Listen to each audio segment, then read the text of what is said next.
It's really hard to believe, but the first iPhone Apple ever sold was a 4 GB model with an 8 GB upgrade option. Today, in this video, I will be showing you the world's first and only 512 GB iPhone, and it's a one of a kind because it's just never been done. Years in advance of Apple even selling one of these, Federico Serva of London, he actually works on a bunch of iPhone projects, he repairs the unrepairable, managed to build a 512 GB iPhone, and in this video, we're going to take a look at how fast is it, how much stuff can you store on it, how it was made, just all around. It's kind of an interesting project because it's amazing that it even works in the first place, but do you even need a 512 GB iPhone? That's another question I gotta answer. Anyways, let's go ahead and take a look at it, see how it runs. Basically, is there any difference? Just everything you need to know about a 512 GB iPhone. So storage is kind of funny because it always seems like you need more than you actually do. I always opt for the higher gigabyte iPhone models, and how much I filled up of that is 56 gigabytes of 256. So I have an even 200 left on my iPhone 256 gigabyte. If Apple were to offer a 512 gigabyte option, would I or even you get it? That's the question. It just seems like overkill for storage, but with file sizes on the rise, if you like to keep a lot of stuff locally on your phone, it could make sense. I'm seriously baffled that this is even working, that it's possible to do.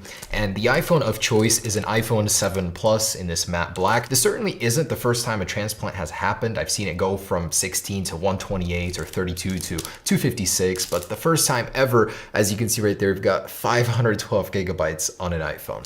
So let's go ahead and get a quick look at this guy.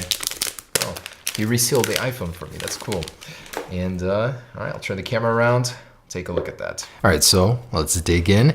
And I've actually prepared a benchmark because usually when you go higher in storage, the speeds increase as well. And I'm curious to see if the 512 gigabyte has any effect on this. The 256 I know outperforms the smaller gigabyte series. And on the surface looks just like a regular iPhone 7 Plus, really nothing different, although this has had an extensive surgery. So let's open it up and power her on. I'm assuming this is on a newer firmware. It does work on iOS 11. Oh, and by the way, this iPhone did start its life as a 32 gigabyte iPhone 7 Plus. So that is a 1600% increase in actual storage here.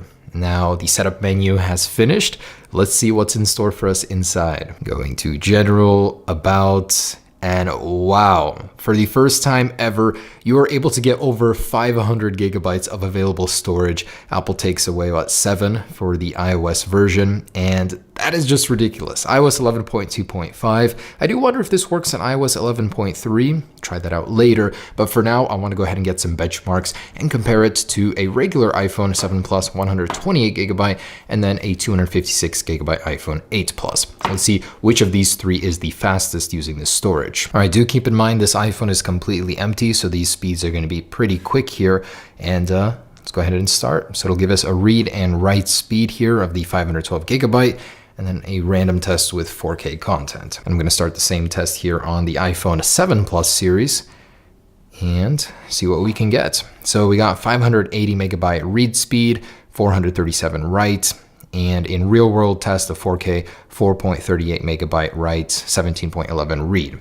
In the very same test on an iPhone 7 Plus, which is 128 gigabytes, you can see actually write speed is a little bit slower and read speed is just about the same. And I'd say the read speed in real world is a little bit better, 2 megabit per second, a little bit faster. So a little bit better, latency is a little bit better, write speed is about the same. So overall score is 983 on the modified 512 gigabyte iPhone.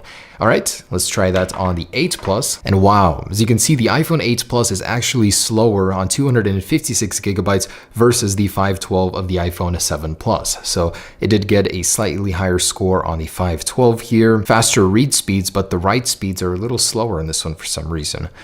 Overall though, the winner of speed is the 512 gigabyte model. So check this out. Oh my gosh, this is just ridiculous. I thought having 256 gigabytes was crazy. This is on another level. Check it out. My entire music library, which is 23 gigabytes, apparently I thought it was more.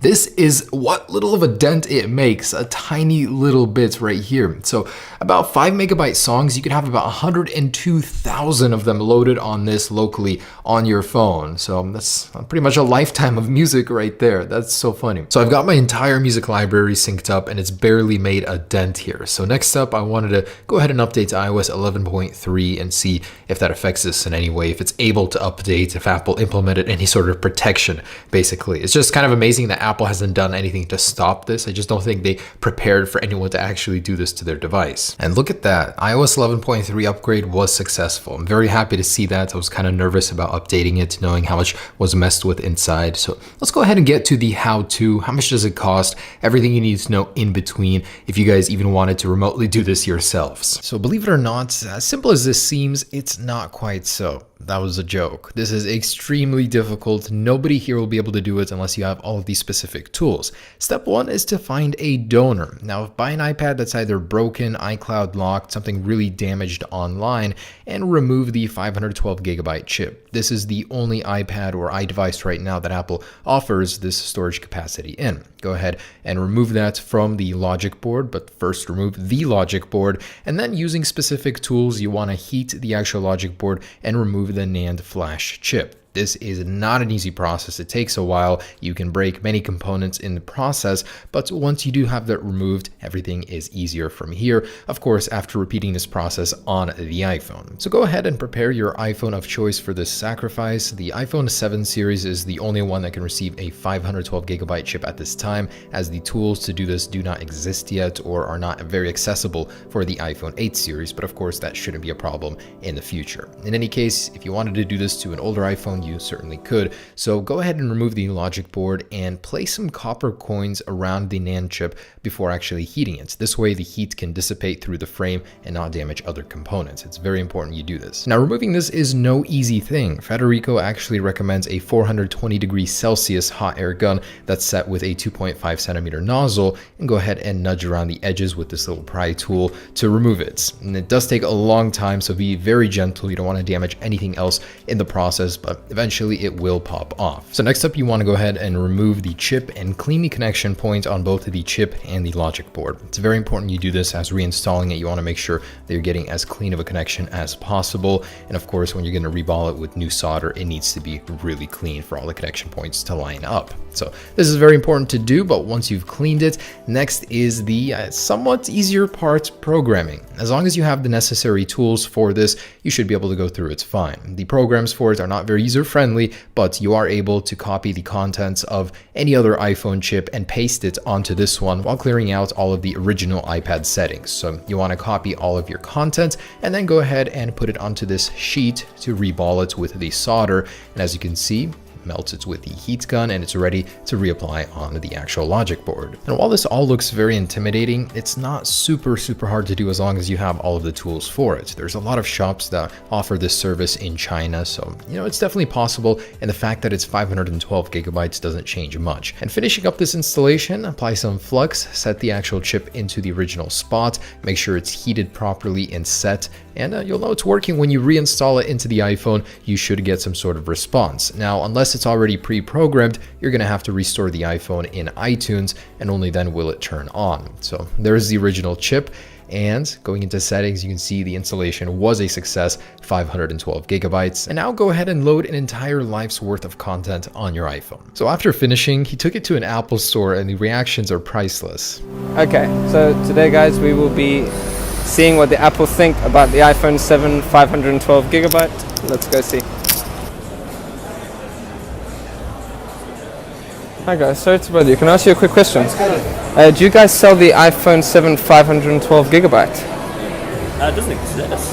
It doesn't? No, max one of those was 256. Oh, okay. I think they're now 128. Okay, well, you're lucky because this is the first one. Yeah. Look at that. We actually have that's ridiculous.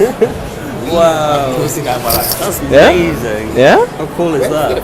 Oh, yeah, so it's been a project of mine. It's the first one out of China that I've put together. Wow. But what do you think? It's cool, huh? It's quite interesting, yeah, for sure. I think if we didn't sell it, yeah. we don't sell it. I was about to say. Where did you get it from? That doesn't make sense. But yeah, so it's one of the first ones out of China. It's actually the first one. So. For sure. Who's your guy out there? The last thing I wanted to cover is the price and whether or not this is even worth doing. So Federico, it cost him about $300. He said he sold the other iPad after transplanting the chip from the iPhone back to it, and all in all, it just cost about $300. And that's about the cost you can get an iCloud locked iPad for, maybe a broken one with a 512 gigabyte chip on eBay I've seen. So $300 at the cheapest, $400 to $500 on the more expensive end. Is it worth it? I mean, you definitely future-proof your iPhone in terms of storage. Speed-wise, I think the 7 Plus is still amazing, the 7 series, so they definitely have a healthy life left to them. So I don't know, I definitely will never fill even close to that 500 gigabytes, but I know some people are definitely heavy users. So for me, 256 is already a stretch, 500 is just too much. So in any case, just wanted to say thank you to Federico for providing this iPhone to me. Definitely a really fun project to see in action, and I'd say definitely check out his Instagram. He has a lot of crazy repairs on here where he works with